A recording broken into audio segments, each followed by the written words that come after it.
Ya Abu Bakr, Ya Umar. Allah is Al-Latifun Khabir.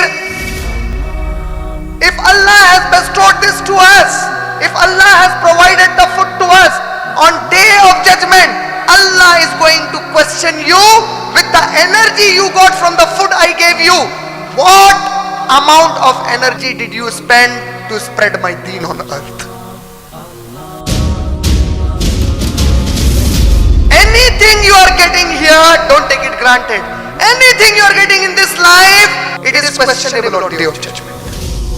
Allah will ask you, this food that I gave you, the energy that you got from this food, how much of that energy did you use to spread my religion, to spread this message? Allahu Akbar. Brothers, please ponder. Sisters, please ponder on what you and me will answer. This is a haqq. This is not a film. This is not a fiction. This is not a Hollywood or a Bollywood movie. It's the truth of Islam spoken by Allah's Messenger sallallahu alaihi wasallam. Whenever your destiny rubs you with rough things, do not feel that you have been neglected by Allah.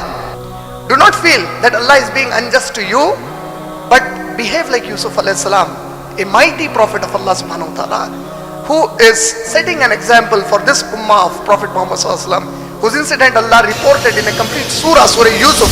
Yusuf alayhi salam, after suffering the jail and everything, he is saying to his father, "Oh my father, whatever happened to me, Allah did it so good for me. It was for my good." And you see, this is how kind and gentle my Allah is.